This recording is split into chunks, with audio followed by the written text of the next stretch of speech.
सुना था तुम परम ज्ञानी हो बुद्ध। जान के आश्चर्य हुआ कि कांटा तुम्हें भी चुभता है। अब तो गली गली ये बात ना उठेगी कि तुम तो कोई पहुंचे हुए महात्मा हो। ये कांटे हमने बिछाए हैं। इस गांव में तुम्हारा स्वागत नहीं। हर दिन अनाज भिक्षा में मांग कर ले जाते हैं। चलो चलो दूसरे गांव का रास्ता लो। मेरा आप लोगों से अनुरोध है कि मुझे अपने गांव में भिक्षाटन करने दें।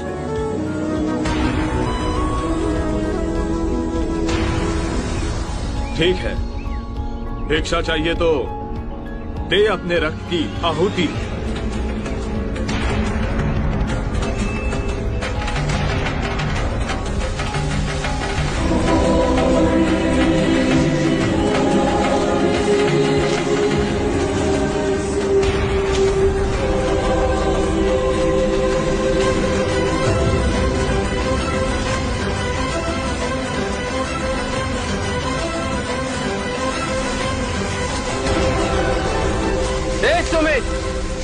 रास्ता बुहारा तो इस गांव से तेरा दाना पानी उड़ जाएगा।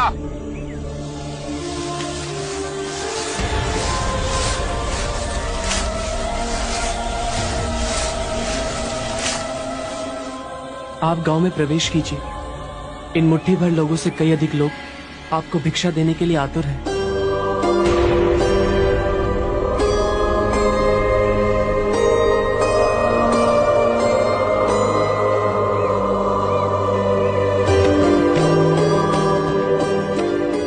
आप मुझे ना छोड़ो। हाँ? नहीं तो मेरी छाया भी पड़ी आप दूषित हो जाएंगे। क्यों दूषित हो जाऊंगा मैं? तुम भी हम सभी की तरह मनुष्य ही हो, और एक मनुष्य का स्पर्श दूसरे मनुष्य को कैसे दूषित कर सकता है? केवल लालच, घृणा, मोह, तृष्णा हम ही मनुष्य को दूषित करते हैं। और तुम जैसा मनुष्य जिसमें इतना प्यार भरा हो, वो केवल दूसरों को सुख ही दे सकता है, दुख नहीं। कैसे महात्मा हो तुम?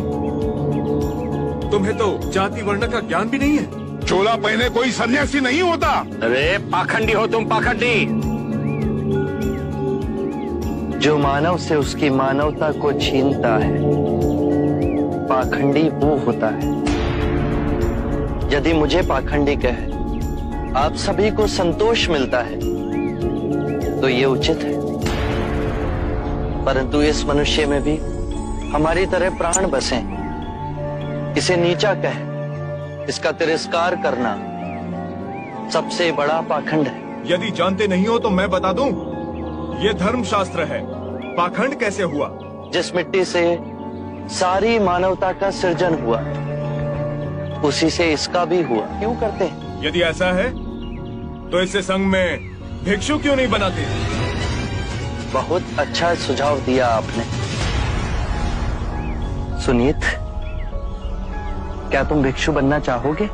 मैं अछूत, आप जैसे महात्मा का भिक्षु मैं इस योग्य नहीं हूं। जो मनुष्य दूसरे मनुष्य की पीड़ा को देख व्यथित हो जाए, उससे उत्तम कोई दूसरा नहीं। मैं बुद्ध स्वागत करता हूं सुनीत का हमारे भिक्षु संघ में।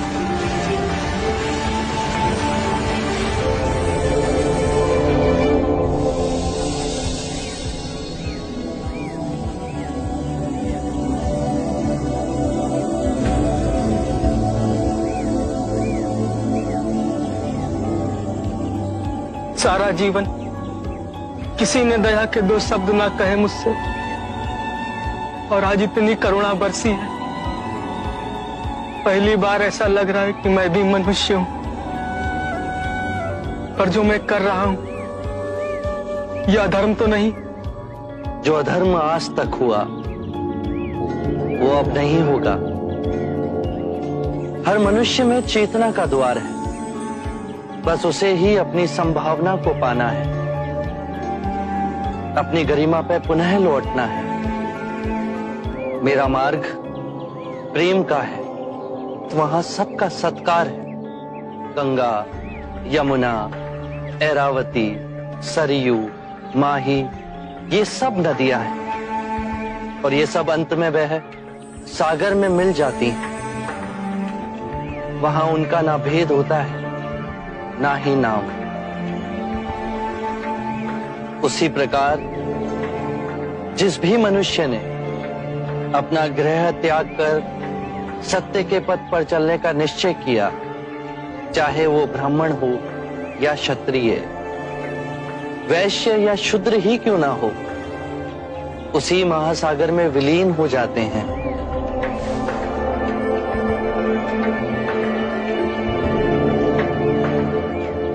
हर मनुष्य के अश्रुओं में नमक होता है,